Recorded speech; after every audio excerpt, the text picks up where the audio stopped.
मित्रांनो नमस्कार. पंढरी पाटे यवतमाळ अपडेटमध्ये यवतमाळ जिल्ह्यात 16ही तालुक्यातून व यवतमाळ जिल्ह्याच्या सीमावर्ती भागातून येणाऱ्या सर्व रुग्णांचं मी पंढरी पाटे मनापासून स्वागत करतो. मुळात ज्या मेडिकल कॉलेजच्या ठिकाणी मी उभा आहे त्या मेडिकल कॉलेजला आपल्या राज्याचे माजी मुख्यमंत्री हरित क्रांतीचे प्रणेते माननीय वसंतराव नाईक यांचं नाव आहे. पण सध्याच्या सिच्युएशनमध्ये पावसाळ्याची कंडिशन आहे. कधी टेम्परेचर जास्त असतं तर कधी कमी असतं, कधी पाऊस असतो कधी नसतो. आणि या काळात गव्हर्नमेंट मेडिकल कॉलेज यवतमाळ या ठिकाणी रुग्णांची संख्या डे बाय डे खूप जास्त वाढते आहे.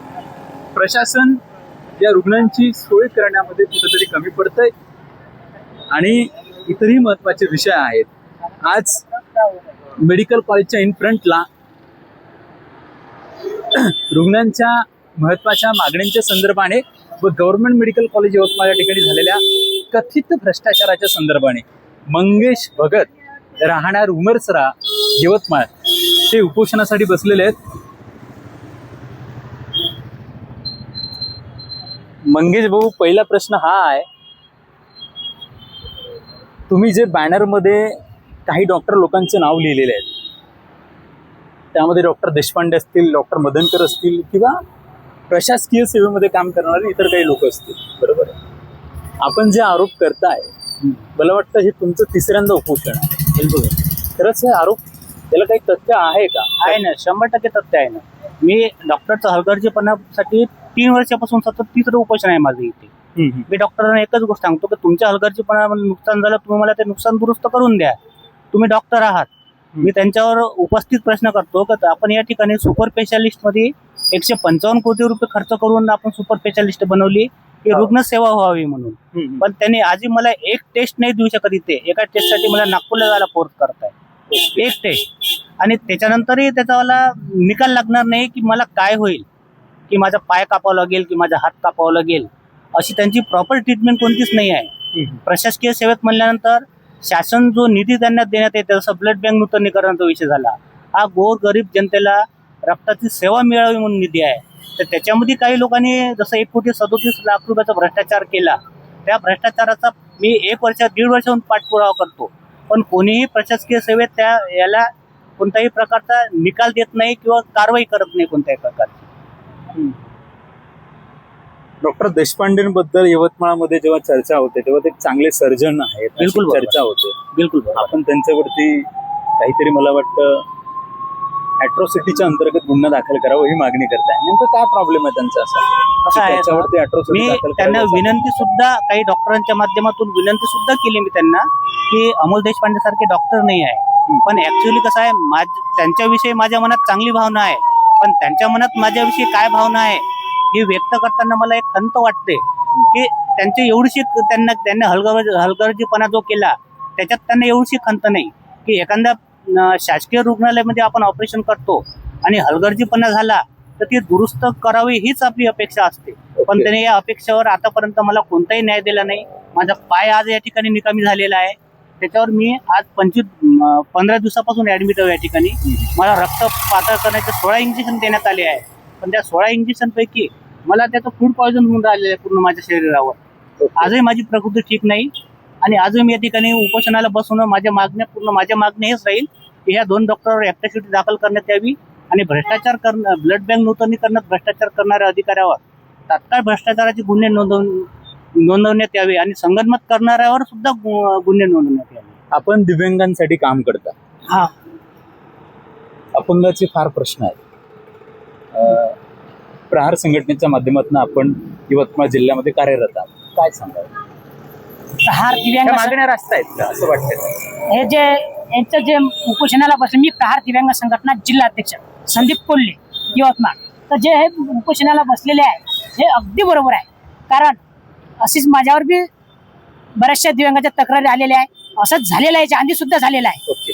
हे मला अनुभवलेलं आहे. मी आज दिव्यांग संघटनेचा कमीत कमी 7 ते 8 वर्ष झाले काम करत आहे. दिव्यांगाची सेवा करत आहे बच्चूभाऊ कडू यांच्या मार्गदर्शनाखाली.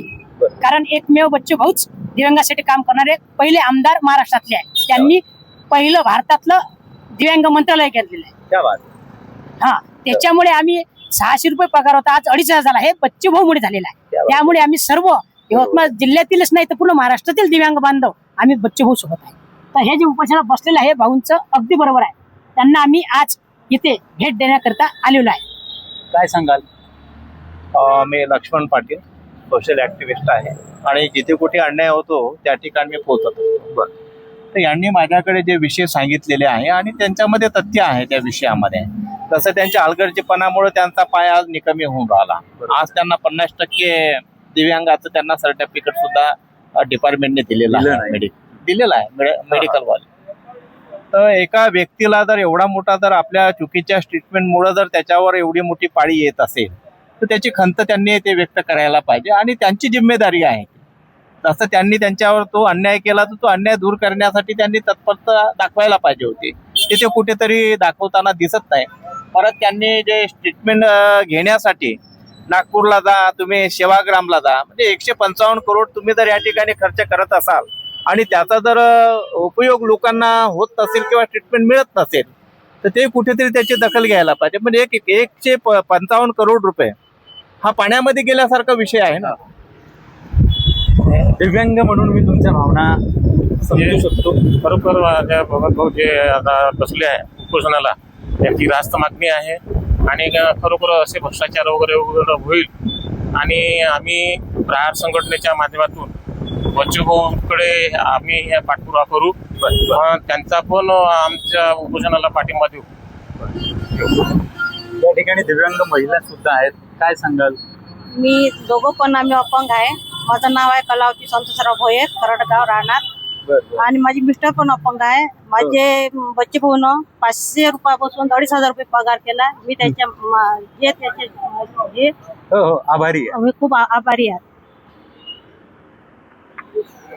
नमस्कार, आपण पाठिंबा दिलाय उपोषणाला. मी संविधान विचार मंच यवतमाळच्या वतीने मंगेश भाऊ भगत उमरसरा यांना त्यांच्या कालपासून जे उपोषणाला बसलेले आहेत त्यांच्यावर जो या शासकीय रुग्णालयामध्ये जो अन्याय झाला त्या अन्यायाच्या अनुषंगाने मी त्यांना पाठिंबा दिला. अन्याय म्हणजे काय की यवतमाळमधला टॉपचा डॉक्टर देशपांडे यांच्या माध्यमातून त्यांच्या पायावर शस्त्रक्रिया झाली आणि त्यांच्या काही हलगर्जीपणामुळे त्यांचा पाय निकामा झाला.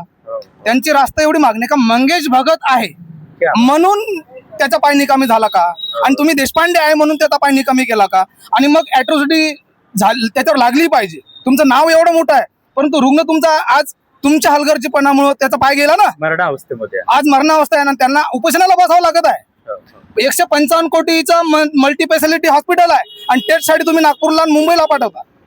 मग ह्या 155 कोटीला काही व्हॅल्यू आहे का? या मल्टी स्पेशालिटी हॉस्पिटलला काही व्हॅल्यू आहे का?